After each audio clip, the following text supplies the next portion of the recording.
Mesdames, Messieurs, chers amis,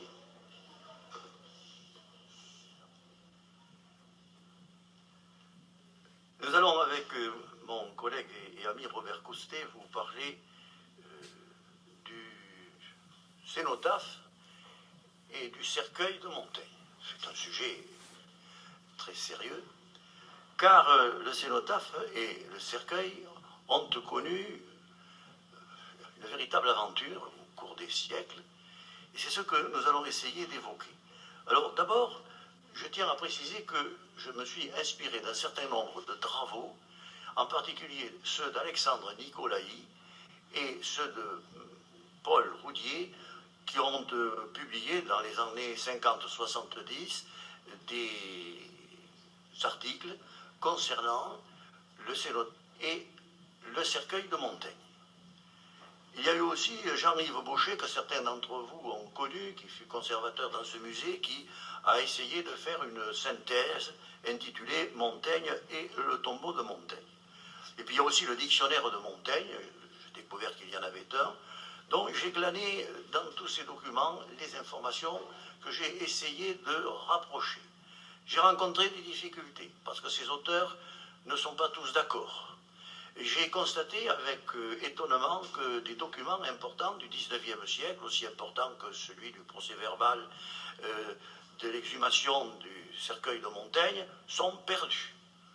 1880. Que d'autres documents du début du XIXe siècle, qui paraissent essentiels, on ne sait pas trop où ils sont non plus. Donc cela signifie qu'il y a encore beaucoup de recherches à faire si on veut arriver à, disons, une présentation claire de cette véritable aventure.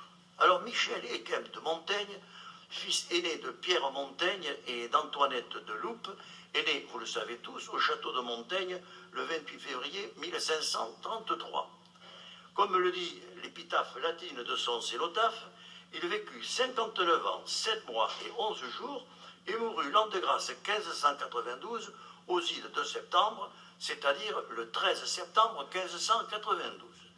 Il est décédé au château de Montaigne et on pense que sa dépouille fut transportée provisoirement dans l'église Saint-Michel de Montaigne.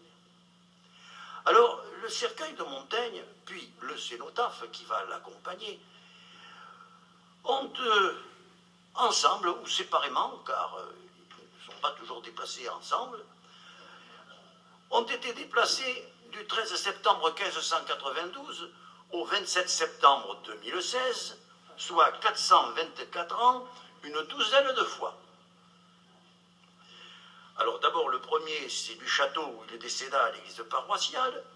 Dans le courant de l'année 1593, de cette église au devant du grand hôtel de la chapelle du couvent des Feuillants de Bordeaux, probablement en 1613 avec le cénotaphe qui cette fois devait être terminé, de cet emplacement à une autre chapelle funéraire, celle-là, dite Saint-Bernard, à l'intérieur de la chapelle rénovée des Feuillants. Puis, en 1800, alors, il va aller faire une promenade. Il s'en va au musée, près de la place du Chapelet, à l'époque. Mais voilà, on s'est trompé. Le cénotaphe, oui, mais le cercueil, c'était pas le bon. C'était celui de son épouse. Dit-on, d'où le fameux rapport que je cherche, que je n'ai pas trouvé, le rapport dit du Caïla. Alors, très vite, en 1803, bien entendu, on ramène le cénotaphe et le cercueil de l'épouse exactement à l'endroit où il se trouvait à l'intérieur de la chapelle des Feuillants. Ensuite, en 1880, suite à l'incendie de la chapelle qui a brûlé en 1871, on exhume les restes de Montaigne et les cercueils qu'il y avait autour de lui, celui de sa femme, pour les amener au dépositoire de la Chartreuse. Et le cénotaphe, on le met en dépôt. Et enfin, c'est l'épilogue, le 11 mars 1886, les restes de Montaigne et le cénotaphe sont transportés dans la nouvelle faculté des lettres et des sciences, c'est-à-dire en ces lieux. Si les restes n'ont plus été déplacés, nous le verrons, le cénotaphe l'a été encore au moins 4 fois, et je pense que ce n'est pas terminé. Alors c'est à suivre cet étrange cortège que je vous invite. Mais je pense qu'il faut tout d'abord évoquer le couvent des Feuillants à l'intérieur duquel, mis à part une courte période de 1800 à 1803, les restes de Montaigne ont séjourné de 1593 à 1879. En effet, le couvent a été rasé, la topographie du quartier complètement modifiée, et je vais vous présenter ici un plan. Alors, ce plan, il est extrait de l'atlas historique de la ville de Bordeaux, et c'est le plan cadastral de 1850-1855.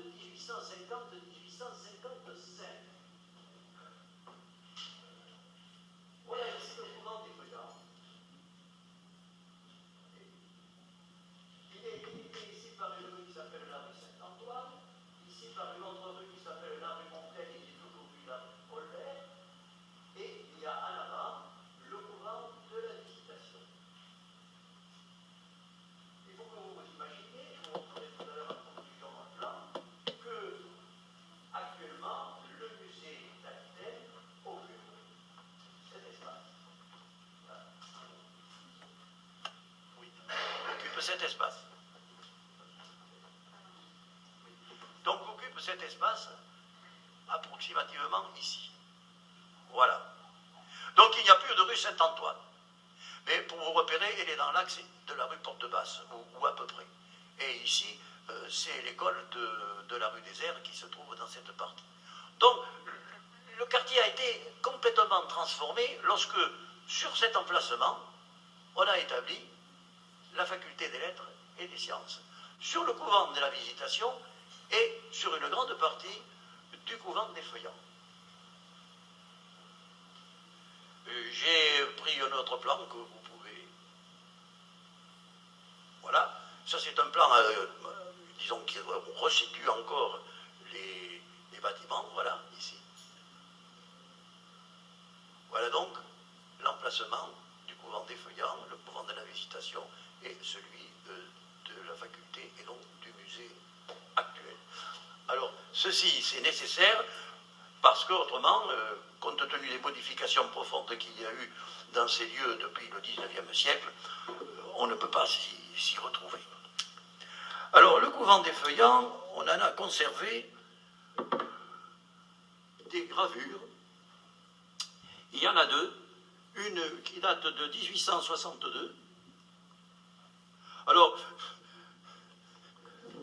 voilà effectivement un plan qui va vous surprendre. Alors, je disais, j'y reviendrai tout à l'heure, que ce plan de 1862 représente le couvent après qu'il eut connu de très importantes transformations entre 1603 et 1593 et 1613. Donc c'est un état qui n'était pas celui de 1593. Alors il faut vous dire que ce plan est complètement désorienté, n'est-ce pas ? Le nord, il se trouve ici. Le nord se trouve ici. Le sud se trouve là. Ici, c'est normalement l'ouest, non, c'est l'est, et ici c'est l'ouest. Ce qui est intéressant, c'est qu'on voit là, au milieu, la chapelle, qui elle n'a pas bougé, alors que les bâtiments que vous apercevez autour, ils ont été transformés dans les années 1593-1613. Mais cela vous donne quand même une idée de, faut bien dire, de l'importance des bâtiments, de leur diversité. Vous voyez qu'ici il y a un cloître à côté de la chapelle, il y a de grandes cours, il y a des espaces verts. Voilà la situation. Alors, un autre exemple, et celui-ci il est peut-être plus intéressant, c'est un document qui date celui-ci de 1711, ou 7, de 1707, je ne le vois pas depuis ici.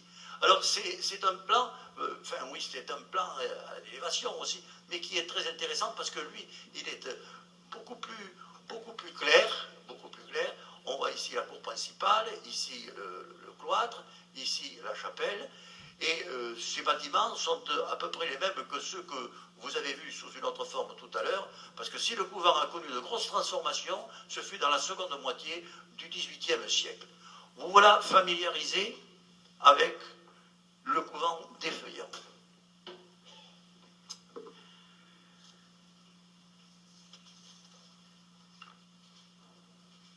Alors le problème qui se pose tout de suite, c'est celui du choix de la sépulture de Montaigne. Comment, pourquoi, dans quelles circonstances son épouse a-t-elle fait le choix du couvent des Feuillants? Alors, d'abord, il a été question de la cathédrale Saint-André.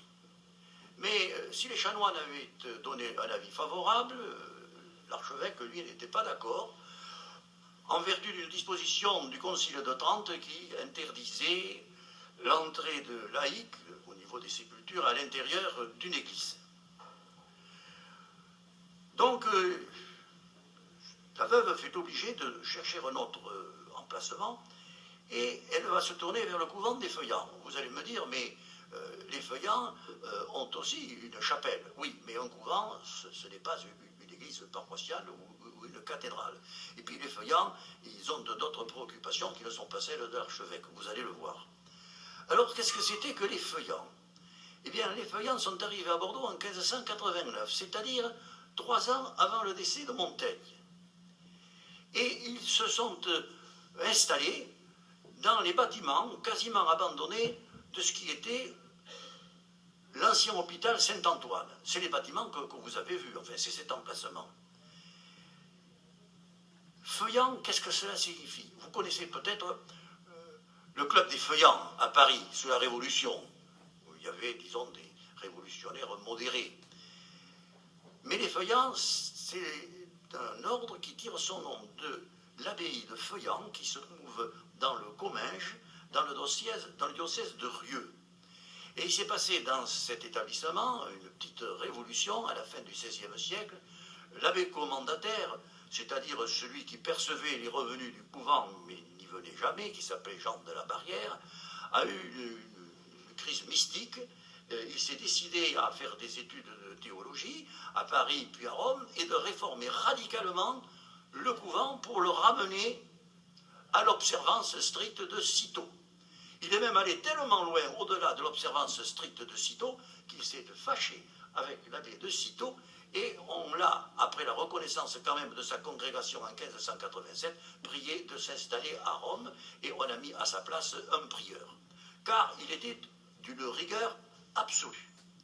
Voilà donc le couvent dans lequel la veuve de Montaigne va installer, si l'on peut dire, la sépulture de son époux. Alors, ceux qui se sont penchés sur le dossier se sont demandé s'il n'y avait pas des relations entre Montaigne et les Feuillants.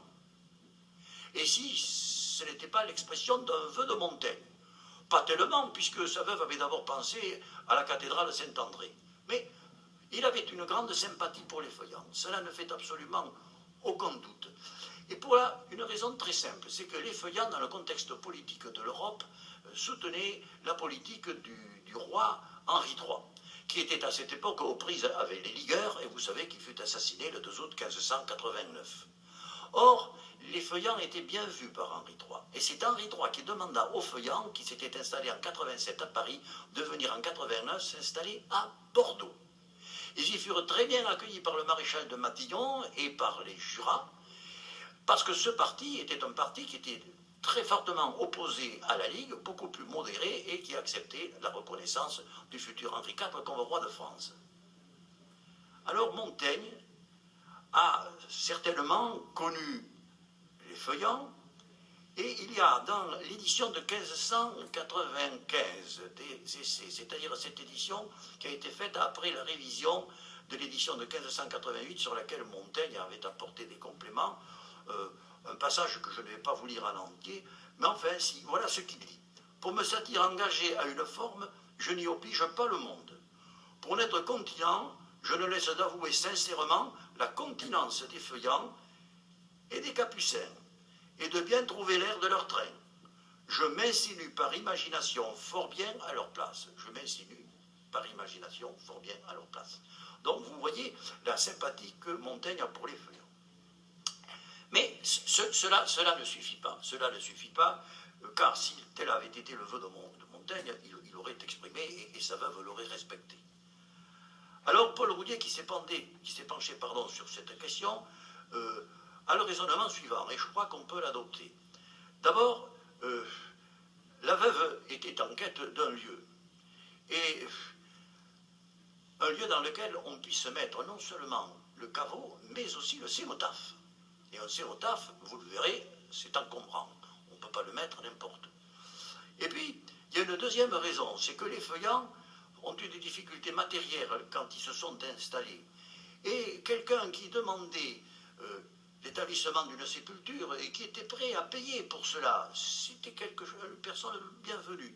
Et c'est ce qui explique que le 27 janvier 1593, il y a eu un contrat qui a été conclu entre Madame de Montaigne et les feuillants. Alors le contrat stipule que les religieux autorisent l'épouse de Montaigne à faire bâtir, au-devant le grand autel de l'église du dit monastère, un caveau, et à y celui mettre le corps du dit seigneur de Montaigne, mais aussi de la dite dame et de sa postérité, et au-dessus, y tresser et ériger un sépulcre et monument. C'est le fameux cénotaphe, dont le contrat de 1593, il est parfaitement clair. Alors, en contrepartie de cette autorisation, évidemment, Madame de Montaigne devait verser une rente annuelle aux religieux. C'était évidemment une des raisons pour lesquelles les religieux avaient accepté.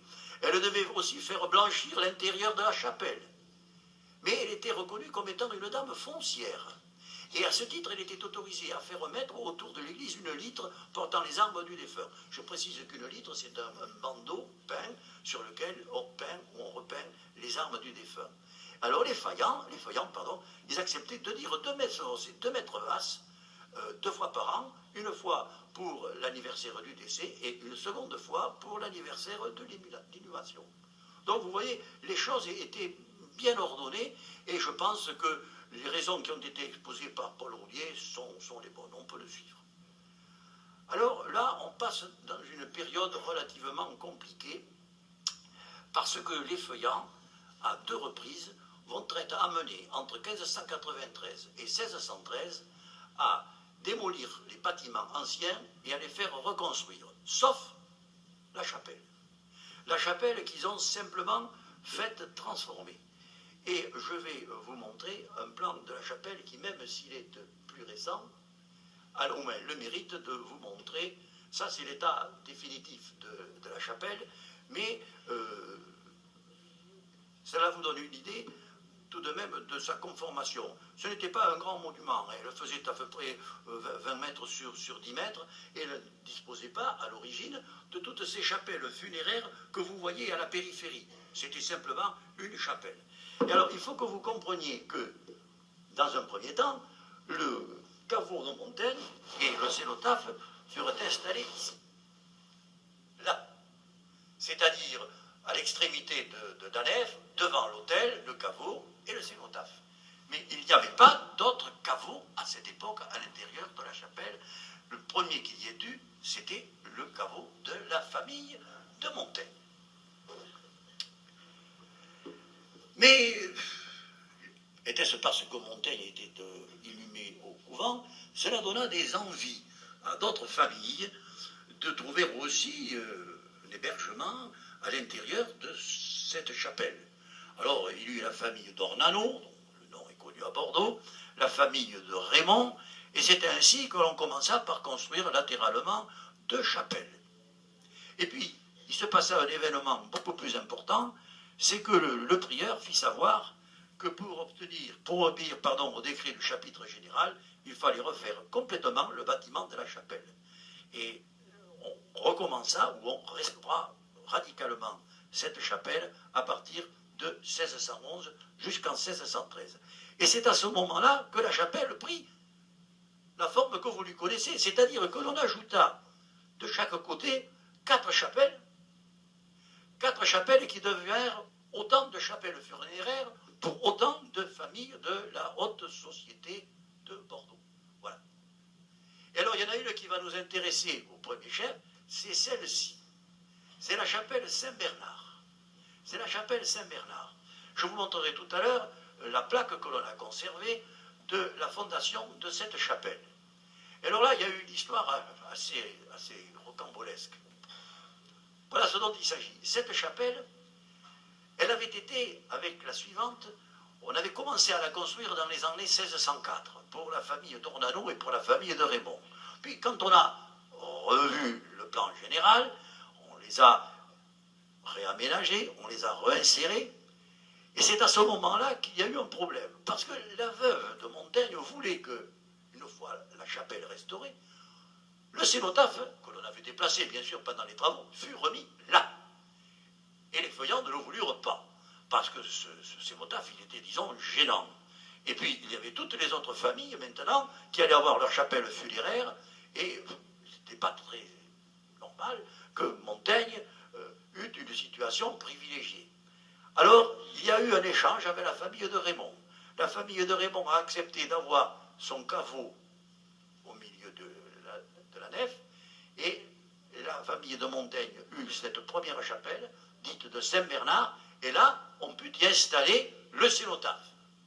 Et ce cénotaphe ne gênait plus, évidemment, les cérémonies à l'intérieur de la chapelle. Sauf que ça avait coûté quand même 800 livres, la restauration de cette chapelle. Et c'était les Raymond qui l'avaient payé. Alors, ils ont dit, non, mais nous, on a payé 800 livres, il faut nous rembourser. Et c'est là qu'est arrivé un cousin de Madame de Montaigne, qui voulut absolument que son père fût enseveli dans ce caveau qui devenait le caveau de famille. Il donna 600 €, les feuillants en ajoutèrent 100, 600 livres. Ah, c'est excellent. C'est excellent. Je vois que vous m'écoutez. Donc, 600 € plus 600 livres plus, ça faisait 700. Je ne sais pas d'ailleurs, je ne sais pas ce que sont devenus les 100 livres qui manquent encore, mais finalement, voilà comment s'organisa la chapelle. Les Raymond étaient ici, les Montaigne étaient là, les autres étaient chacun dans leur chapelle funéraire, et cette situation qui est celle de 1613, il y a eu une réinhumation de Montaigne dont on a la date en 1613, elle va durer jusqu'en 1800. Voilà. Je voudrais vous montrer tout de même l'inscription, je pense que nous l'avons. Alors voilà, le cénotaphe, vous ne l'avez pas encore revu, je m'excuse auprès de mon voisin, il est bon quand même de le rappeler, il ne faudrait pas l'oublier. Tout le monde le connaît, tout le monde l'a vu. Voilà, de vue du cénotaphe, on dira tout sur le cénotaphe tout à l'heure. Et voilà ici la pierre.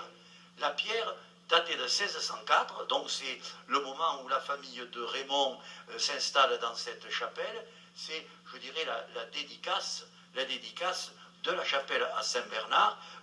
Je suis mal placé pour vous la lire. Ben oui, je suis mal placé, il faudrait que je sois en face.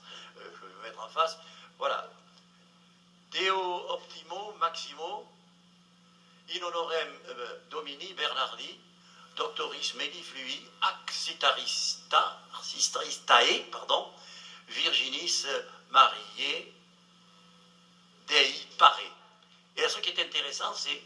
Oh, pardon. Ce qui est intéressant, c'est la date. Vous voyez, 1604. Et cette date de 1604, elle correspond au moment où la famille de Raymond s'était installée dans cette chapelle et qu'elle a cédé par la suite. Vous savez maintenant tout sur cette question. Alors, il ne se passe rien pendant de nombreuses années, jusqu'au moment où, alors ça fait 190 ans ou 200 ans, et heureusement qu'il y a eu une pause, n'est-ce pas? Simplement, on va mettre dans le caveau de la famille Montaigne, on va mettre d'abord le corps de sa fille en 1616, puis en 1627 celui de Françoise de la Chassaigne, et encore une petite nièce au XVIIIe siècle. Donc c'est vraiment un tombeau, un caveau de famille. Et alors, je fais une petite parenthèse, sans vouloir abuser trop de mon temps, je fais une petite parenthèse parce que on s'est posé la question de savoir quand est-ce que l'exemplaire des essais de Montaigne, corrigés par Montaigne, sur lesquels il y a l'ex-libris des feuillants, était arrivé dans le monastère des feuillants. Qui c'est qui le lui avait donné? Paul Roulier pense que ça pourrait bien être la fille de Montaigne, et non son épouse. Car vous savez qu'ensuite, cet ouvrage restait dans la bibliothèque des feuillants, est passé comme tous les ouvrages des congrégations qui ont été confisqués à la Révolution, ensuite à la bibliothèque de Bordeaux. C'est comme ça qu'il s'y trouve aujourd'hui d'une manière tout à fait simple. Alors arrive 1800. Alors en 1800, il faut vous dire qu'il s'établit sur le courant des feuillants la 8e section des Patriotes, qui s'appela la section Montaigne, la section Montaigne. Et en 1800, par arrêté du préfet de l'époque qui s'appelait Thibaudeau, les cendres de Montaigne furent transportées dans la salle du musée, dans un immeuble qui se trouvait rue Jean-Jacques Bel. C'est l'immeuble de l'Académie à l'époque. Voilà, c'était l'immeuble de l'Académie à l'époque. Alors ce fut fait en grande pompe, vous vous en doutez, vous avez vu des dessins et des gravures de cette époque, avec un char qui porte le cercueil, un magnifique cortège, sauf qu'aucun membre de la famille de Montaigne, il y avait des descendants, n'ait été informé. Et c'est là qu'il y a eu une affaire compliquée, c'est qu'on s'est trompé de cadavre. Voilà. Et au cours des 3 années, il y a un bruit qui court, et qui prend consistance, et il y a eu méprise. Ce n'est pas le corps de Montaigne qui repose au musée, et je vous avoue que je n'ai pas pu en savoir plus, parce que le fameux rapport qui prouve qu'il y a eu une erreur, c'est le rapport du baron du Caïla, qui était membre de la Société des Sciences, ancêtre de l'Académie de Bordeaux, de la Nouvelle, saisit cette compagnie en 1803 et présenta un rapport qui était soi-disant très clair, qui prouvait bien qu'il y avait eu erreur, mais le rapport, on l'a perdu. On l'a perdu. C'est pour ça que je passe sur cette période, et en 1803, le cénotaphe et le cercueil furent ramenés au couvent des Feuillants dans la chapelle de Saint-Bernard. Donc, si vous voulez, c'est un déplacement qui n'avait aucun intérêt. Le cénotaphe retrouvait sa place et le cercueil de Madame Montaigne retrouvait sa place aussi. Voilà. Il faut dire qu'entre-temps, le couvent avait été transformé en lycée en 1802. Et le mausolée de Montaigne va rester dans cette chapelle qui devient la chapelle du lycée, mais il faut bien dire qu'on n'a pas pris beaucoup de précautions avec lui. Il y a eu des dégâts qui ont été occasionnés par les élèves, par tous ceux qui avaient visité les locaux. Et dans cette situation qui était, il faut bien le dire, un peu brillante, en 1871, le 30 mai, un incendie ravage l'ensemble des bâtiments des Feuillants. Et la chapelle avec. Alors il y a des dégâts irrémédiables. Il y a un incendie qui donc brûle pratiquement toute la chapelle, mais le mausolée, le cénotaphe de Montaigne, échappe à la destruction, non sans subir de dégâts. On vous en parlera tout à l'heure. En fait, c'est, je dirais, un peu un miracle. Mais ce qui est encore le plus étonnant, c'est que, une fois que l'incendie a eu lieu, pendant 10 ans, eh bien, le couvent des Feuillants, on est en plein centre de Bordeaux, ça va rester une ruine. Imaginez un grand bâtiment du centre de Bordeaux qui aujourd'hui brûle, il reste toujours des murs, etc. Et pendant 10 ans, ben, il ne se passe rien. Il ne se passe rien, car la municipalité réfléchit à ce que l'on pourrait faire de ce vaste espace qu'il faut bien le dire, lui arrive, tombe presque du ciel. Alors, c'est à ce moment-là qu'il y a un projet qui mûrit au conseil municipal de Bordeaux, c'est d'établir sur l'emplacement du lycée et sur l'emplacement du couvent de la Visitation en face, une faculté des sciences, des lettres et même de théologie. Mais la faculté de théologie, dans le contexte anticlérical de l'époque, on en parla plus rapidement. Et on confia à Charles Durand, l'architecte de la ville, le soin de construire cette faculté. Mais Montaigne et son cénotaphe étaient toujours dans les ruines de la chapelle depuis 1871. Alors, en 1880, il fut décidé de procéder à une exhumation des corps et à un transfert du cénotaphe.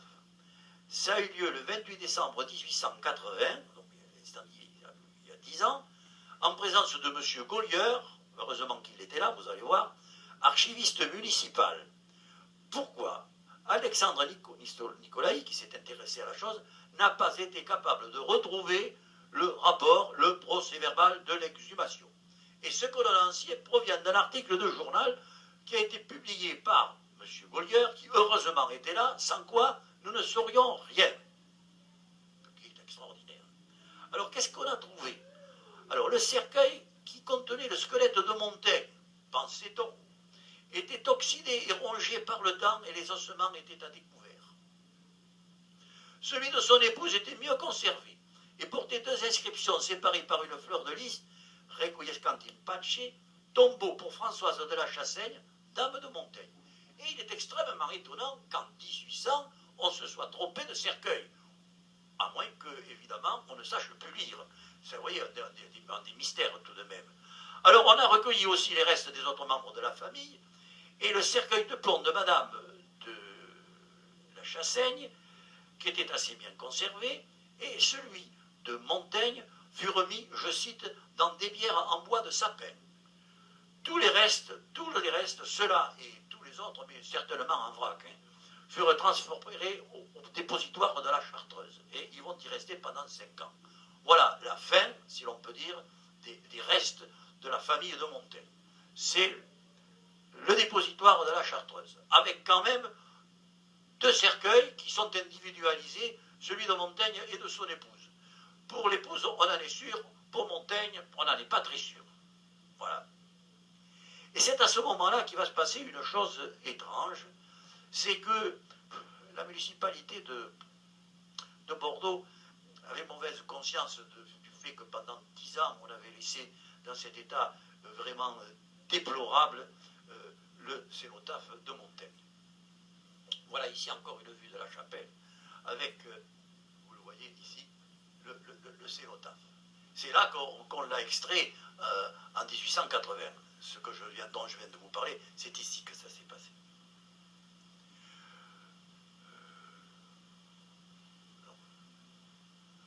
Alors voilà ce que l'on avait prévu. L'architecte de la ville de Bordeaux, traduisant en cela la volonté de la municipalité, pensa d'abord qu'on pourrait faire,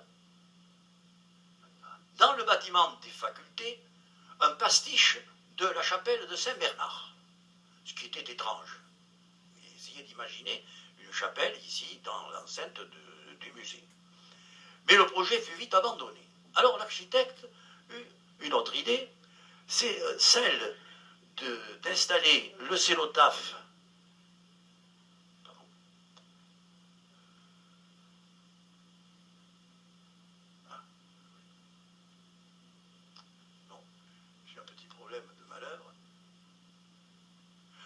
celle d'installer le cénotaphe dans le hall des nouvelles facultés, dont voici ici son emplacement, voilà ici les colonnes, nous allons le voir tout à l'heure, le voilà ici en élévation, avec la grille qui est autour. Ce projet-là, il a finalement été retenu, il n'a pas été profondément modifié. Mais, et c'est là que c'est très curieux, la municipalité pensa dans un premier temps qu'il fallait établir, installer tous les restes de tous les membres de la famille de Montaigne à l'intérieur de la faculté. Et c'est ainsi que l'architecte de la ville établit, vous voyez ici, là c'est, voilà le niveau du sol du hall, voilà ici le hall et le cénotaphe, et voici ici en dessous un caveau, qui n'est pas franchement au-dessous, qui est décalé, mais vous voyez que c'est un véritable monument. Et nous avons d'autres éléments qui vont vous le montrer.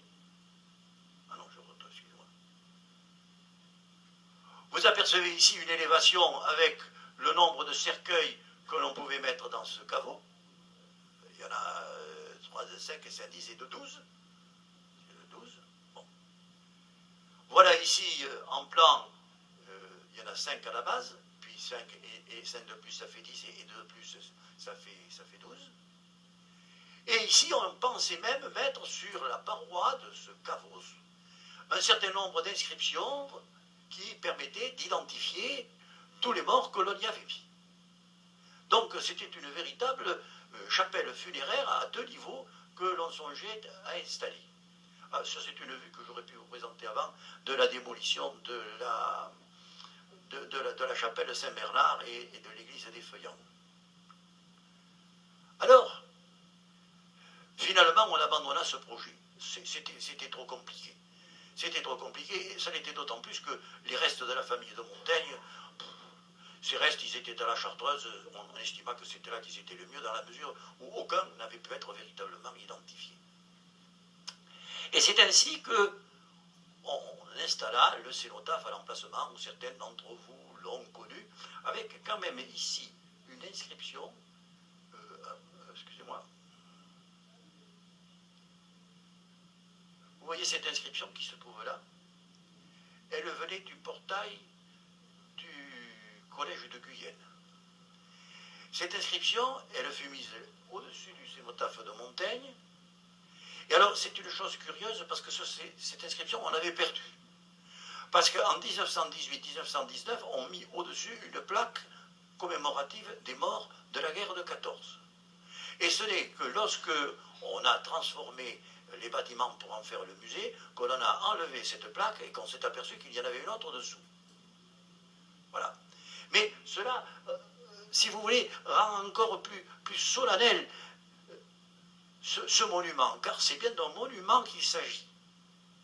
Et alors vous allez me dire, et les restes? Alors là, voilà. Voilà les restes. Personne n'a vu encore cette vue parmi l'assistance. Nous nous trouvons dans les parties souterraines du musée d'Aquitaine. Pas au droit de l'ancien emplacement du cénotaphe, mais un petit peu sur la gauche, puisque vous avez vu que le caveau était décalé. Alors, vous voyez, c'est un tout petit caveau. Je pourrais vous donner ses dimensions. Bon, je peux vous les donner parce que je les ai notées. C'est quelque chose d'extrêmement modeste. 2,44 m sur 1,52 m sur 1,98 m. Vous voyez, c'est extrêmement modeste. Et qu'est-ce qu'il y a là? Qu'est-ce qu'il y a? Eh bien, il y a ce qu'on y a déposé en 1886. Parce qu'on a le procès-verbal du transport des restes de Montaigne en 1886 dans ce caveau. Il y a une bouteille de plomb renfermant une autre bouteille contenant un document avec texte composé pour la cérémonie clôturant l'installation du monument dans la faculté. Signature des autorités, le maire, le préfet, le doyen, le recteur, un exemplaire remis à chacune de ces personnes et dans une boîte les restes présumés de Montaigne. Alors ils sont là, dans la réserve de l'époque médiévale, vous voyez, hein, c'est une occasion pour vous de voir que les réserves sont parfaitement bien aménagées, parfaitement bien rangées, et que Montaigne, finalement, il est dans une très honorable compagnie. Je termine.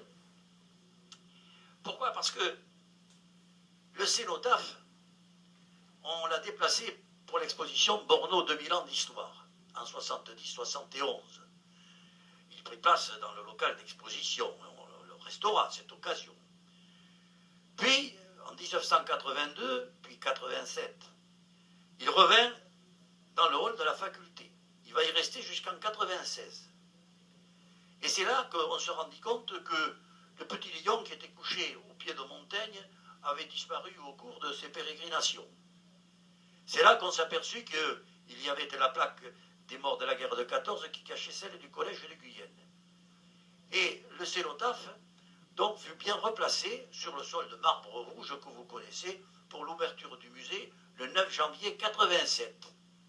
Et en 89 ou 90, un conservateur pourra le dire, il a quitté cet emplacement pour la salle des temps modernes où il est là, même si on l'a déplacé encore en 94. Et on va encore le laisser. Non, les restaurations se fera sur place. La restauration du cénotaphe va se faire, d'après ce que j'ai cru comprendre, sur place. On ne va pas le déplacer. Oui, d'après ce que j'ai compris. Mais quelqu'un peut-il dans le... Comment? Ça va se faire dans la salle. Voilà notre directeur qui nous le précise. Et alors, je voudrais vous faire une remarque au terme de tout ce voyage que j'ai fait, et dont je ne vous brosse que les grandes lignes, même si j'ai été un peu long. Vous avez bien compris, on a voulu faire un monument funéraire public, comme un monument aux morts. C'est cela qu'a voulu faire la municipalité de Bordeaux. Ce monument, il a disparu. Et le cénotaphe de Montaigne est devenu, je dirais, un objet parmi les milliers d'objets qu'il y a au musée. Et cela traduit quand même une évolution des mentalités qui doit être soulignée. Parce qu'aujourd'hui, aurait-on l'idée de construire ce caveau, de construire tout ce décor dans le hall pour le cénotaphe d'un homme, fut-il célèbre, comme Montaigne? Certainement pas. Donc je pense qu'il faut le souligner. Et alors, ça sera ma conclusion. Je pense que Montaigne, le cénotaphe, alors le corps, je pense qu'on va le laisser là. Le cénotaphe, enfin le corps, les restes, nous dirons. Le cénotaphe, lui, je suis convaincu qu'il va encore se déplacer. Je ne sais pas quand, je ne sais pas quand, je ne sais pas quand. Il faut imaginer que le temps ne s'arrête pas à l'histoire et que par conséquent, eh bien, le cénotaphe va poursuivre au fur et à mesure où le musée d'Aquitaine prendra d'autres formes. Il occupera d'autres lieux et peut-être un jour, pourquoi pas, un grand musée d'Aquitaine, le grand musée de la Nouvelle-Aquitaine, alors là, le vrai dont on pense, auquel on pense depuis longtemps. Excusez-moi, j'ai parfois un peu bredouillé, mais je voulais aller vite et je vous remercie de votre attention.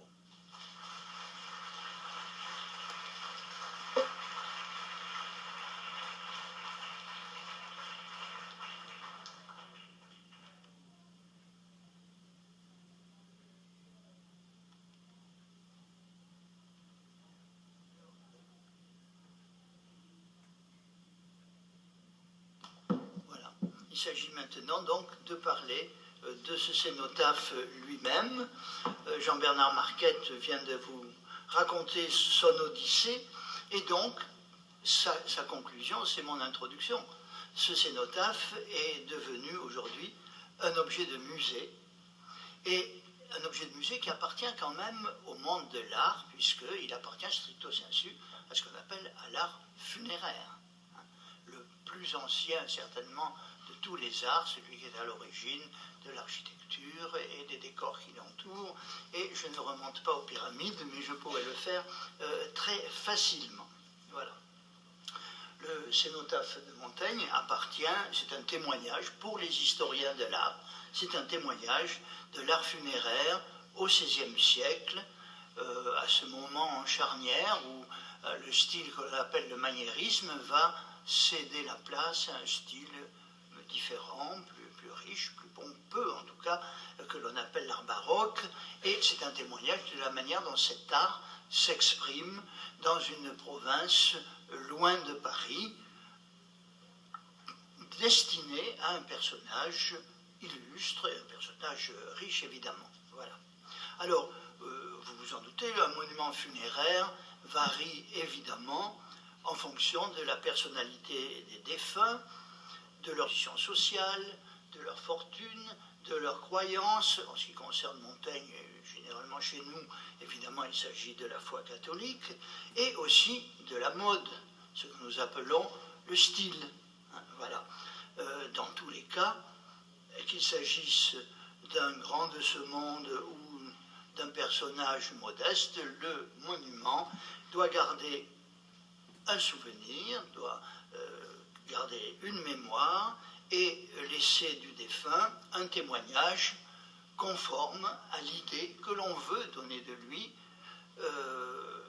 Et donc, souvent d'ailleurs, le défunt lui-même, le futur défunt, prend soin, dès son vivant, de prévoir les modalités de cet hommage. C'est pas rare, on n'est jamais aussi bien servi que par soi-même. Une remarque d'un point de vue du style, l'art funéraire évolue, mais évolue très lentement.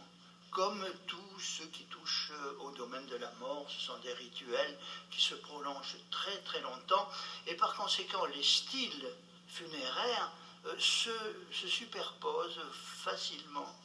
Et c'est ce que vous allez voir avec le tombeau de Montaigne.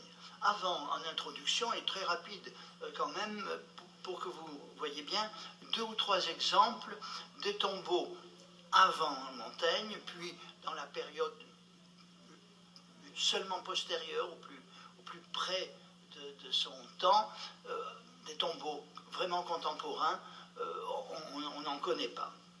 Mais donc donc je me borne à choisir très peu d'exemples conservés dans les collections du musée ou des documents connus. Et je veux, avant de commencer, remercier Laura Bouvard qui très gentiment a établi toutes ces photos et qui m'a beaucoup aidé à la mise au point du diaporama. Comme Jean-Bernard Marquette, évidemment, en ce qui concerne Montaigne, je m'inspire des travaux de Paul Roudier et de Jean-Yves Baucher. Mais voilà, au Moyen-Âge, si vous voulez, les tombes médiévales, elles sont très, très diverses, je vous dis, en fonction des personnages. Vous avez sous les yeux ce qu'on appelle une plaque tombe. Elle date des années 1270, elle est donc au musée ici. C'est celle d'Aliénor de Vipont, c'est l'épouse du sire de Leyburn qui a fondé l'abbatie de Libourne. Et vous voyez, donc c'est extrêmement simple. Il y a plus simple encore, hein, il y a la plaque avec le nom et c'est tout. Puis le nom et le blason. Et là, on a figuré la défunte avec l'écu de son époux, et ça permet, de façon simple mais assez honorable, de l'identifier. Voilà toujours au musée d'Aquitaine ce que l'on appelle un gisant. Si gît un tel, ici est couché un tel. Et ici c'est si gît un chevalier de Curton. Vous voyez qu'il est représenté précisément en chevalier, avec sa cotte de maille, il est couché, les mains jointes sur la poitrine, et il a évidemment son épée au côté, son écu qui donne son identité, et à ses pieds, son petit chien. Il faut remarquer aussi la tête est posée sur un coussin, c'est plus confortable, et donc c'est devenu la règle pour tous les gisants. Voilà. Ce sont des gisants, vous voyez, relativement modeste et en ce sens très caractéristique de la formule usuelle. À Uzès, par exemple, au XIVe siècle, évidemment, le gisant du pape Clément V, dont il reste des souvenirs pratiquement, était extrêmement somptueux, on le sait par les descriptions. Au temps de Montaigne, les choses ont changé. Des nouveautés sont apparues. À l'origine de ces nouveautés, il y a le tombeau de Louis XII à Saint-Denis, qui change des sépultures habituelles, une cuve avec un des gisants, et qui fait édifier un tombeau somptueux avec une architecture, des colonnes, et un système double. En bas du monument, il y a les caveaux, les cuves, disons, avec le roi et la reine gisant, et au-dessus de la construction à colonnes, il y a des orants ou des priants, c'est-à-dire à nouveau les mêmes défunts, mais représentés en prière. C'est somptueux et ça a tellement de succès que François Ier, puis Henri II, continuent la tradition, et cette tradition, les grands seigneurs, très riches, très puissants, il faut avoir les moyens, et il faut aussi avoir la qualité correspondant, vont l'imiter.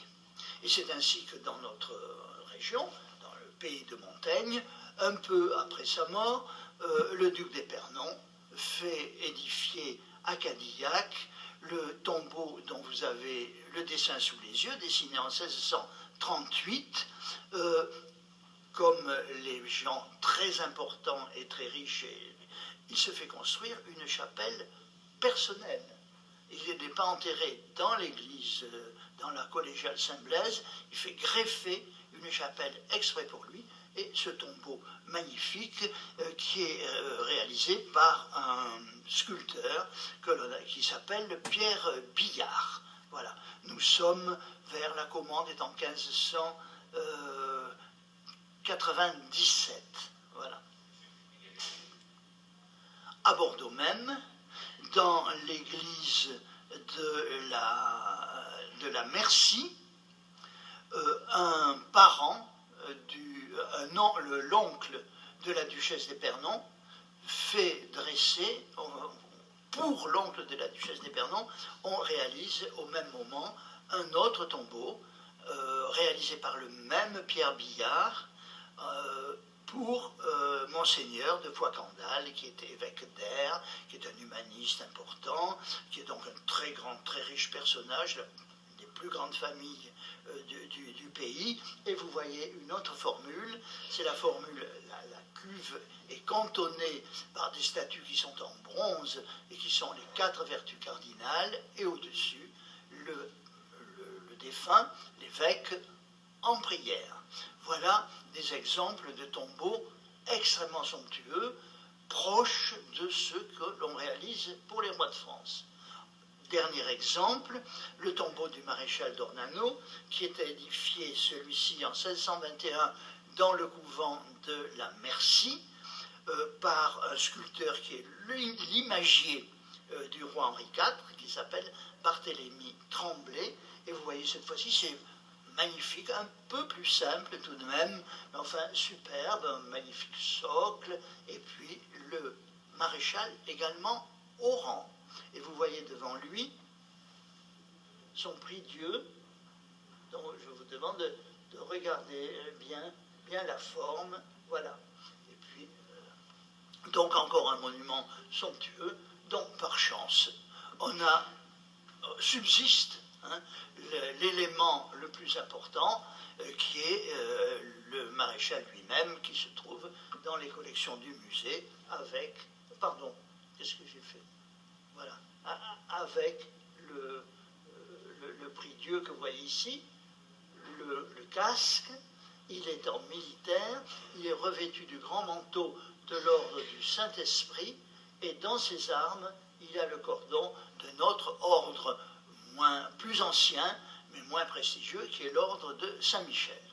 Voilà quelques exemples qui sont, sans être exactement contemporains de Montaigne, vous donnent malgré tout l'idée de ce que Montaigne pouvait voir, ou de ce que l'on faisait de son temps. Alors, le sien, eh bien, vous le connaissez, le voilà. Vous savez donc qu'il était dans cette chapelle des Feuillants. C'est un monument pas en marbre, les autres étaient en marbre avec du bronze.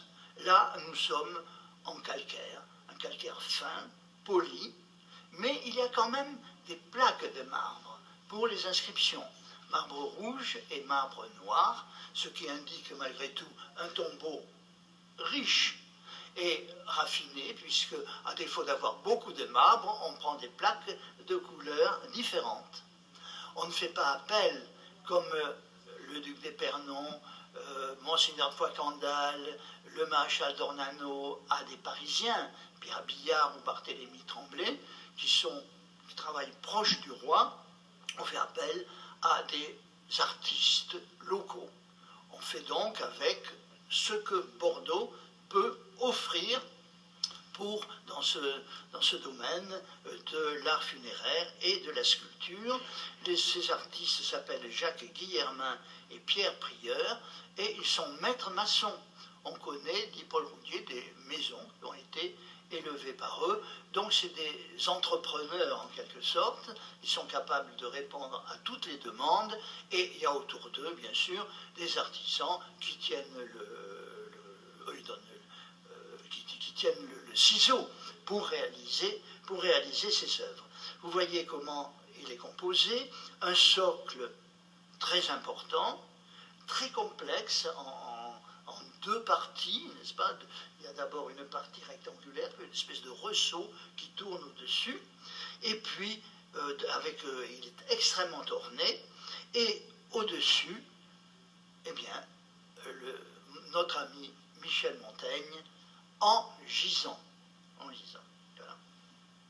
Ce monument tel que nous le connaissons et tel que nous le voyons a subi toutes ces aventures qui vous ont été racontées, et 2 plaques sur les 4 qui sont deux de chaque côté, vous avez vu, 2 plaques témoignent de ces tribulations. Celle que vous avez sous les yeux rappelle que Joseph de Montaigne, neveu de Michel de Montaigne, restaura ce monument en l'an du Seigneur 1803. Première restauration d'un monument qui était déjà, on le sait, en mauvais état. Et puis, deuxième plaque, la ville de Bordeaux restaura ce monument une deuxième fois et restitua les cendres en l'an du Seigneur 1886. C'est très joli que la ville de Bordeaux date également de l'an du Seigneur. Cette restauration de 86, c'est celle de l'architecte Charles Durand, et le sculpteur chargé des restaurations s'appelle Venturini. On n'en connaît pas grand-chose, si ce n'est que c'est ce qu'on appelle un ornemaniste, c'est-à-dire quelqu'un qui est capable non pas de faire des personnages, mais de sculpter tous les ornements accessoires de l'architecture, et il travaillait avec Charles Durand au décor de la façade de la faculté des lettres. Ceci pour vous montrer que, effectivement, les restaurations de Venturini avec le temps, sont devenues très visibles et qu'elles sont importantes. Voici une tête de pleureuse, on se rend compte, et voici une malheureuse tête de mort qui a besoin également de réparation. Vous voyez que le monument est en triste état et vous comprenez pourquoi on a besoin de le réparer. Voilà. Je vous montre à nouveau le cénotaphe pour que vous repreniez, vous ayez bien en tête sa constitution. Le socle en deux parties, au-dessus le gisant avec le petit lion faux aujourd'hui, Michel de Montaigne dans son armure, son casque et les gantelets qui sont là. Voici donc notre gisant. C'est effectivement, évidemment, la formule traditionnelle qui, vous l'avez vu, remonte au Moyen-Âge. Voilà. La formule de Laurent, qui est plus moderne, plus nouvelle, n'a pas été retenue. Paul Roudier fait remarquer que le fait de représenter un gisant, ce n'est pas vraiment un archaïsme, c'est, disons, une formule plus traditionnelle. Car les deux se trouvent sur les tombeaux royaux, sur le tombeau des Pernons, vous avez les gisants en bas et les orants en haut, et puis on connaît, par les textes, on n'en a pas, des exemples à Bordeaux, d'orants dans les cathédrales. Je crois que les propres parents de Françoise de la Chassaigne avaient un tombeau à la cathédrale, c'était des orants, ce qui veut dire qu'on était capable, ceux qui ont sculpté le gisant étaient capables de sculpter aussi des orants.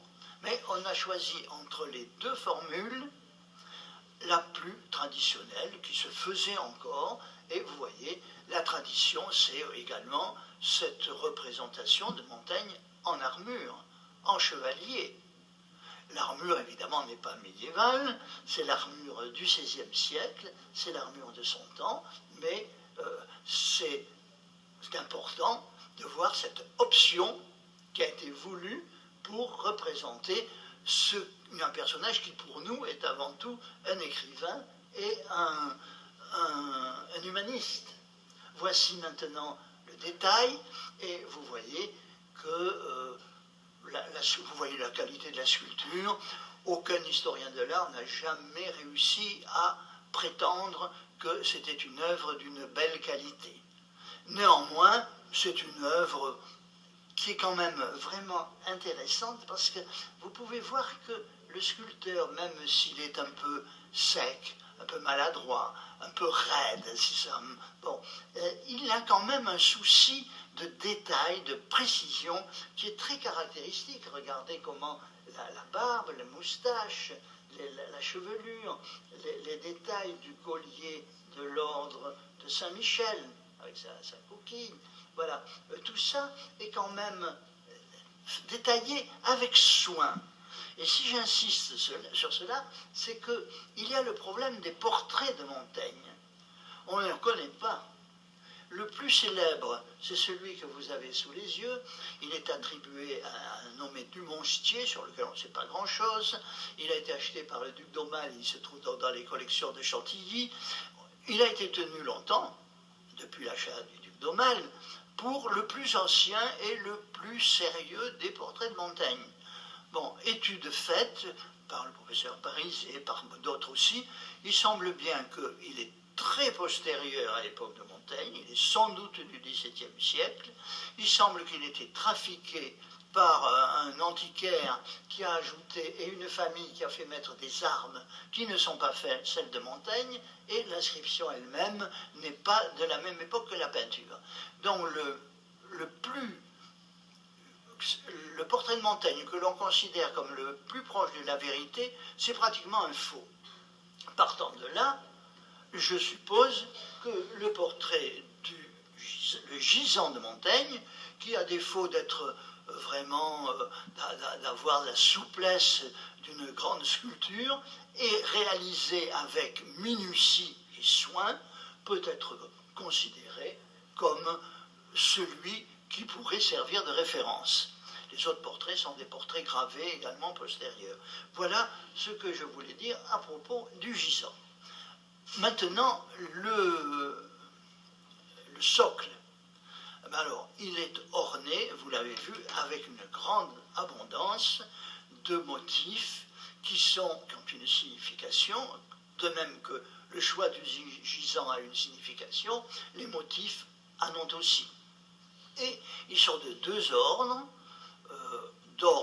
Les uns sont des motifs religieux chrétiens, et les autres sont des motifs antiques, archéologiques en quelque sorte. Évidemment le plus important, c'est celui des armes de Montaigne. La famille de Montaigne avait été anoblie à la mort de Montaigne depuis 3/4 de siècle, en 1519. Dans un monde où la noblesse compte tellement, la noblesse de Montaigne est récente et modeste. Mais ces armes relativement modestes, elles sont présentées avec autant d'emphase que possible. C'est ce qu'on appelle les grandes armes, c'est-à-dire pas seulement l'écu, qui est ici, mais également les ornements qui l'accompagnent à l'extérieur. L'écu de Montaigne, vous le voyez, j'ai essayé de le déchiffrer à peu près. Le blason, il porte d'azur au semis de trèfle d'or, à la patte de lion armé de gueules, posée en face. Et il est en face, F-A-S-C-E. Et il est accompagné donc du collier de l'ordre de Saint-Michel. Voilà, vous voyez Saint-Michel tuant le dragon. On l'a vu figurer dans les armes, du maréchal d'Ornano également. Et d'un cartouche tout à fait caractéristique de l'époque, avec ces enroulements que l'on appelle des cuirs, et que nous avons vus partout sur les murs des châteaux de Blois et de Fontainebleau. C'est caractéristique du maniérisme et de l'art du temps de Montaigne. Et au-dessus encore, un homme, autrement dit, le modeste blason de Montaigne est présenté avec autant de splendeur et d'emphase qu'il est possible. Voilà. À côté, d'autres détails, voilà le tombeau à nouveau, et vous voyez que sur la façade du tombeau, vous avez une tête de femme voilée, qui forme un magnifique ornement. La voilà de plus près, à moins que ce soit celle de l'autre côté, je ne sais pas exactement. Qu'est-ce que c'est? Eh bien, évidemment, c'est une image de deuil, c'est les pleureuses qui suivaient les cortèges funéraires ou qui se réunissaient autour du corps pour pleurer et raconter l'histoire du défunt. C'était des traditions très anciennes et qui ont duré très longtemps. On peut dire aussi que, bien entendu, ce n'est pas d'un portrait, mais c'est l'image du chagrin de la veuve de Montaigne. Et puis le chagrin, le voici également à travers ce petit chérubin dans le... Jean-Yves Baucher dit que c'est un séraphin, et ce n'est pas un séraphin, c'est un chérubin. Qu'est-ce que c'est un chérubin? C'est ce que nous appelons tout simplement un angelot. C'est la deuxième catégorie des anges. Ce sont des petits enfants avec des ailes. Et très souvent, on les représente sous forme d'une simple tête ailée, et c'est l'un des jeux très jolis, même très très jolis motifs du tombeau, Est-ce qu'il y a plusieurs mains qui ont travaillé, plusieurs artistes qui ont travaillé à ce monument? Je n'en sais rien, il faudrait essayer de voir de près, c'est un problème qui se pose. En tout cas, nous avons là une tête extrêmement expressive, très bien modelée, avec les détails. Regardez la qualité de la réalisation. Ce sont certainement les plus jolis motifs du tombeau, avec la tête de pleureuse, mais qui sont évidemment qui ont mal vieilli, qui ont été restaurés. Donc il y a ça. Qu'est-ce qu'il y a encore? Eh bien, ces éléments, ce sont des têtes de mort, elles sont recouvertes de laurier et elles ont des ailes. Qu'est-ce que ça veut dire? C'est la gloire, mais c'est la gloire qui passe, la gloire qui n'est pas immortelle malgré tout. Voilà. Donc vous voyez, nous sommes là dans un vocabulaire caractéristique de l'iconographie catholique, de l'iconographie traditionnelle chrétienne, et également qui toutes disent la peine de la famille de Montaigne et tout spécialement de Madame de Montaigne. Et puis alors, il y a beaucoup au-dessous d'autres éléments. Je ne vous présente que celui-là pour ne pas abuser de votre temps. De quoi s'agit-il? Eh bien, ce sont des trophées. Qu'est-ce que c'est les trophées? C'est un motif, c'est un ornement antique. Dans l'Antiquité, après la bataille, on ramasse les armes et on en fait des amoncellements. Et puis ces amoncellements aussi, on les présente par exemple sur le forum ou dans les lieux publics et ils restent là pour témoigner de la victoire. Et puis progressivement, les trophées véritables font place à des trophées représentés en sculpture pour dire le triomphe. Alors tout à l'heure, on était dans la vanité et la gloire qui passe. Là maintenant, grâce à l'Antiquité, on est dans la célébration triomphale du défunt. Alors vous voyez, il y a un bouclier, il est vu depuis l'intérieur. Vous avez un carquois avec des flèches. Et puis je suis sur le côté, je ne vois pas trop, mais partout, en faisant le tour, vous verrez des glaives, des piques, des haches, des cuirasses, il y a même une tête de vaincu. Donc nous sommes là dans une métaphore antique de la gloire, en tout cas de la victoire. Et puis alors, ces motifs magnifiques, parmi les plus beaux également et les plus efficaces pour la qualité du monument, parce qu'ils suivent le mouvement de la cuve, ils la soulignent avec beaucoup de force, beaucoup de souplesse en même temps. Vous avez ce qu'on appelle, c'est une feuille d'acanthe. Qu'est-ce que j'ai fait? Voilà. Qu'est-ce que j'ai? Voilà. Une feuille. Oh, grand Dieu. Voilà, la feuille d'acanthe, elle est là. Et puis elle se prolonge par un magnifique rinceau, et tout ça est exécuté avec, vous voyez, avec beaucoup de puissance, c'est très bien dégagé, hein, une sculpture qui est souple, vive, nerveuse, c'est un beau morceau de sculpture. Donc vous voyez que dans l'ornement pur, les sculpteurs sont meilleurs que dans le traitement du gisant et de la figure. Voilà. Alors, pour compléter, évidemment, il y a une dédicace en latin, cantonnée par des pampres, et je ne vous la lis pas pour gagner du temps, hein, mais cette Montaigne à la gloire, c'est la carrière de Montaigne. Elle est rédigée à la façon d'un cursus antique. Il a fait ça, il a fait ça, il a connu ci, voilà. Et puis, de l'autre côté, vous avez une deuxième dédicace, encadrée cette fois-ci de laurier, et le texte est en grec. Autrement dit, vous voyez en conclusion l'image d'un seigneur chrétien, associé à celle d'un érudit qui est un humaniste. Donc ce tombeau n'est peut-être pas un chef-d'œuvre de l'art, encore que vous avez vu, il faut voir dans le détail, il y a de bons morceaux, mais c'est un tombeau extrêmement explicite de la carrière de Montaigne et de l'idée, effectivement, que l'on se fait encore de lui, en tout cas de l'idée que sa famille a voulu que l'on garde de lui. Alors, le problème, est-ce que, je vais en parler tout à l'heure, est-ce que ce tombeau correspond, ce cénotaphe, correspond à la volonté précise de Montaigne? Est-ce qu'il a donné des instructions? Alors, voilà, j'ai un peu cherché. Tout le monde connaît, vous savez, le titre du fameux chapitre 20 du livre premier des Essais. Que philosopher, c'est apprendre à mourir. On a tous appris ça au lycée. Et tout ça pour dire qu'effectivement, le problème de la mort n'a jamais cessé de hanter la pensée de Montaigne. Il occupe une place privilégiée parmi les réflexions des Essais. Alors, dans ces conditions, effectivement, on peut se demander, Montaigne pensant toujours à la mort, est-ce qu'il a pris lui-même les dispositions concernant sa sépulture? Et est-ce que ce cénotaphe que nous voyons, qui le dépeint si bien, correspond à ses vœux?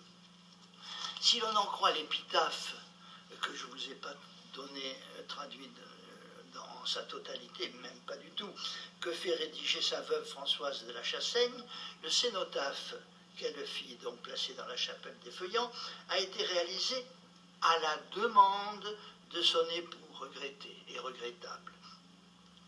Alors, qu'est-ce que ça veut dire à la demande? Est-ce que ça signifie qu'il a demandé lui-même, qu'il a donné ses instructions? Ou alors plutôt, est-ce qu'il s'en est remis aux soins de son épouse? Je vous demande de vous en occuper, à laquelle, on le sait, il déléguait la direction de toutes les affaires ménagères. Il ne s'occupait de rien, c'était Madame de la Chassaigne qui gérait le ménage et les affaires. Lui, qui dit tout de lui, ne semble pas avoir abordé ce problème directement dans les Essais. Dans les nombreuses pages consacrées à la mort, comment a-t-il pu omettre, ne serait-ce qu'à travers l'une de ces, vous savez, ces incidentes qui nuancent sa pensée, ou de ces ajouts qui la complètent ultérieurement, comment a-t-il pu oublier de faire allusion aux dispositions qu'il aurait pu prendre pour sa sépulture s'il s'en était sérieusement soucié? Alors, j'ai relevé quelques citations dans les Essais qui peuvent peut-être nous éclairer. Premièrement, concernant le problème de la fierté nobiliaire, vous avez vu qu'elle est affirmée par le blason, par le gisant lui-même, qui le représente en chevalier. Bon, voilà ce que j'ai trouvé. De toutes les rêveries du monde, la plus reçue et la plus universelle est le son de la réputation et de la gloire. Donc, première chose, c'est vrai que généralement, et surtout si on est important, on se préoccupe de sa gloire. Alors faut-il en déduire que, suivant les lois de l'humaine condition dont il est le représentant, il a cédé à la tentation d'avoir un tombeau somptueux. Et dans ce cas-là, il aurait demandé, et ça le correspondrait à son vœu. Dans le chapitre de la gloire, c'est le livre 2, dans le chapitre 16, je relève la remarque suivante. La vertu est chose bien vaine et bien frivole si elle tire sa recommandation de la gloire. En ce qui le concerne, serait-il frivole? Peu probable. Et encore, appliquant cette remarque à lui-même d'ailleurs, il dit « Je ne me soucie pas tant quel je sois chez autrui, comme je me soucie quel je sois en moi-même. » Autrement dit, il n'a pas grand souci de cette gloire qui est pourtant tellement universelle. Et alors, à ce propos, il remarque d'ailleurs qu'il serait vain, pensez aux armes, qu'il serait vain de tirer vanité de son nom, Michel Eyquem de Montaigne. Voilà ce qu'il dit à ce propos du nom. Premièrement, je n'ai point de nom qui soit assez mien. De deux que j'ai, l'un est commun à toute ma race, voire encore à d'autres. Et après, il note qu'effectivement, il a trouvé plusieurs familles qui portent le nom de Montaigne. dans ce nom de Montaigne, pourquoi s'en glorifier? Il n'est pas tout à fait à lui. Et si les miens se sont autrefois surnommés Échem, il connaît aussi des Échem en Angleterre. Donc premier nom, il n'y a pas de quoi en tirer gloire. Quant à mon autre nom, Michel, quant à mon autre nom, il est à quiconque aura envie de le prendre. Ainsi, j'honorerai peut-être un crocheteur. Voilà, toujours Montaigne. Voilà. On peut donc en conclure que Montaigne ne se fait pas gloire, disons, excessive de sa noblesse. En tout cas, ce n'est pas une préoccupation peut-être qui mérite de passer à la postérité. Deuxième série de remarques concernant ce qu'on pourrait appeler les lois qui régissent les trépassés, c'est-à-dire les rituels funèbres, ce que dans quelques décennies, à l'époque baroque, on va appeler les pompes funèbres. Bon. Est-ce que ça l'intéresse? Ben oui, ça l'intéresse chez les autres, car il y voit, il y a des leçons à tirer. Dans le chapitre 3 du livre premier, qui s'appelle « Nos affections s'emportent au-delà de nous », Montaigne souligne que les grands de ce monde se soucient fort de leur réputation posthume au point d'exprimer des dernières volontés souvent extravagantes. Et alors, comme toujours, il cite un tel, un tel, un tel. Il a voulu ci, il a voulu là. On est dans un monde où la vanité règne. Et donc, après moult exemples, il rappelle, alors un seul, ça termine, il rappelle celui d'un grand homme qui, dit-il, était connu en paix et en guerre. Et qu'est-ce qu'il a fait? Eh bien, il amusa toutes ces heures dernières avec un soin véhément à disposer l'honneur et la cérémonie de son enterrement, et somma toute la noblesse qui le visitait, il était sur son lit de mort, et somma toute la noblesse qui le visitait de lui donner parole d'assister à son convoi. Et alors, parmi les visiteurs, il y en a un plus important que les autres, c'est un prince qui est venu le visiter. Il fit une instance supplication que sa maison, la maison de ce prince, c'est-à-dire tout son entourage, que sa maison fût commandée de s'y trouver, employant plusieurs exemples et raisons à prouver que c'était chose qui appartenait à un homme de sa sorte. Et il sembla expirer content, ayant retiré cette promesse, et ordonné à son gré la distribution et ordre de sa montre. Voilà comment se conduisent beaucoup de gens puissants. Et alors le philosophe de remarquer, après tout ça, je n'ai guère vu de vanité si persévérante. Mais comme toujours chez notre sceptique, à cet exemple de vanité absurde, il oppose une sorte de vanité inverse, germaine, comme il dit, mais qui est la même. C'est la vanité de faire semblant de ne pas être intéressé par toutes ces choses-là, et, dit-il, ceux qui font ça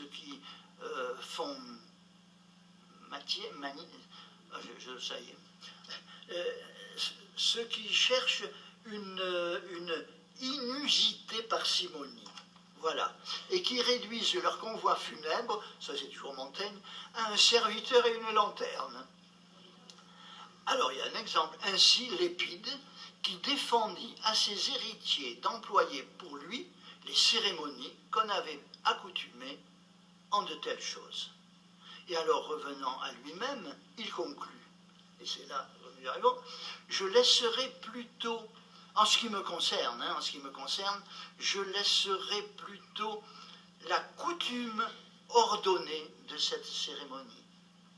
Et, sauf les choses requises au service de ma religion, c'est-à-dire il reste chrétien, si c'est en lieu où il soit besoin de l'enjoindre, m'en remettrai volontiers à la direction des premiers à qui cette sollicitude tomberait en partage.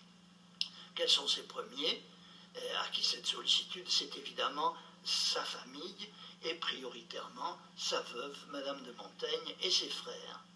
Ainsi, l'histoire de la sépulture que nous a racontée Jean-Bernard Marquette montre que et le cénotaphe que nous voyons montre que Françoise de la Chassaigne n'a pas épargné sa sollicitude.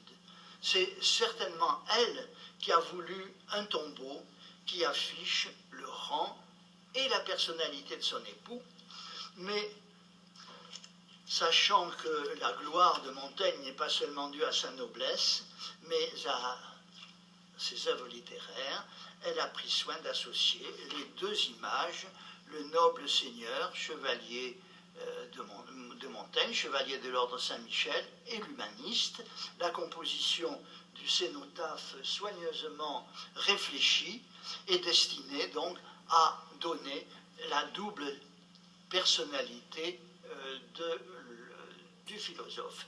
Et vous savez, dans la célèbre adresse qui ouvre les essais, Montaigne avertit, je l'ai voué, mon livre, je l'ai voué à la commodité particulière de mes parents et amis, et ceux m'ayant perdu, ce qu'ils ont à faire bientôt, ils y puissent retrouver aucun trait, c'est-à-dire certain, aucun trait de mes conditions et humeurs, et que par ce moyen, ils nourrissent plus entière et plus vive la connaissance qu'ils ont eue de moi.